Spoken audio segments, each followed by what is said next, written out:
Pagi baru telah tiba, malam pun berlalu. Selamat pagi ibu bapa, oma, opa, dan saudara-saudaraku yang baik. Kiranya kita memasuki tengah pekan ini dengan pengharapan di dalam Tuhan, Sang Pemilik kehidupan yang kita kenal dalam Yesus Kristus. Renungan pagi ini diambil dari Injil Markus 14 ayat 65. Lalu mulailah beberapa orang meludahi dia dan menutupi mukanya dan meninjunya sambil berkata kepadanya, "Hai Nabi, cobalah terka." Malah para pengawal pun memukul dia. Saudaraku, lembaga pengadilan adalah lembaga yang memutuskan apakah seorang terdakwa bersalah atau tidak. Hakim akan memimpin proses jalannya persidangan. Kemudian mereka menguji dan memutuskan apakah seorang terdakwa terbukti bersalah atau tidak. Tidak semua terdakwa diputuskan bersalah, kemudian menjalani hukuman. Ketika bukti-bukti yang menyeret terdakwa ke pengadilan itu lemah, maka hakim bisa membebaskannya. Karena itu, hakim harus adil dan tidak memihak, serta bertindak berdasarkan bukti dan kesaksian yang objektif benar. Bacaan kita bagian dari proses bagaimana Yesus diadili. Dalam hal ini di Mahkamah Agama. Di sanalah tuduhan terhadap Yesus diuji. Apakah benar atau tidak? Apa yang terjadi? Ternyata semua tuduhan itu tidak terbukti. Sedangkan saksi yang dihadirkan satu sama lain bertentangan. Injil Markus memberi kesaksian bahwa tidak ada fakta di pengadilan Mahkamah Agama itu yang mendukung bahwa Yesus harus divonis bersalah dan patut mendapat hukuman mati. Semua bukti dan saksi tidak mendukung dakwaan. Akhirnya, imam besar mengajukan pertanyaan langsung kepada Yesus mengenai kebenaran kemesiasannya. Dan Yesus menjawab bahwa betul dialah Mesias yang datang. Lalu, bertolak dari jawaban Yesus inilah, imam besar menganggap itu cukup untuk menjerat Yesus dan dijatuhi hukuman mati. Jawaban Yesus dinilai penodaan agama. Di mata mereka, penodaan agama merupakan bentuk kesalahan tak terampuni. Setelah putusan imam besar dijatuhkan, dua bentuk perlakuan langsung dialami Yesus di tempat itu. Pertama, Yesus diludahi. Diludahi merupakan bentuk penghinaan paling ekstrim yang diterima seseorang. Martabatnya dijatuhkan, harga dirinya direndahkan. Diludahi penghinaan yang lebih berat ketimbang penghinaan kata-kata. Kedua, mereka melakukan bentuk kekerasan fisik. Yesus dipukuli, digebuki.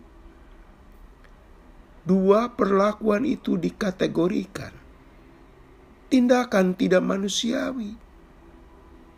Dan Yesus harus mengalaminya di pengadilan Mahkamah Agama. Saudaraku, di pengadilan seharusnya keadilan ditegakkan. Jika sebuah perkara diajukan ke pengadilan, lalu ternyata tuduhan tidak terbukti, dan saksi-saksi tidak memberi kesaksian yang benar, maka sesungguhnya terdakwa wajib dibebaskan. Ternyata dalam kasus Yesus tidak. Yesus diadili tidak dengan kaidah yang benar. Dan orang yang ada di pengadilan sewenang-wenang melukai harga diri dan fisiknya. Yesus korban kesewenang-wenangan. Dia menjadi sasaran brutalitas. Mereka seenaknya menghina dan memukulinya. Penderitaan ini baru awal. Yesus masih harus menjalani rute penderitaan lebih besar dan dahsyat. Ini penderitaan yang nantinya berujung pada penyalibannya di Bukit Golgota.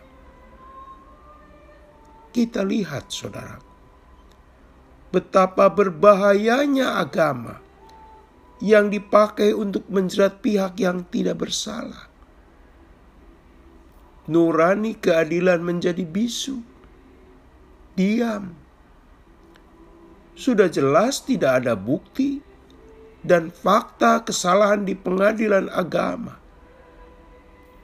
Tapi imam besar memainkan dalih agama, sehingga Yesus di mata mereka melakukan dosa besar. Suatu bentuk kesalahan yang tak terampuni. Disinilah kita sebagai umat beragama seharusnya bersikap atas sebuah perkara. Tidak boleh yang salah dibenarkan dan yang benar disalahkan. Janganlah agama dipelintir untuk memenuhi kepentingan seseorang atau sekelompok orang. Itu bisa berakibat ada pihak yang dirampas keadilannya. Sayangnya, fenomena demikian di negeri kita pun pernah terjadi. Itu tindakan penodaan keadilan sesungguhnya. Kini, panggilan Anda dan saya adalah berlaku adil.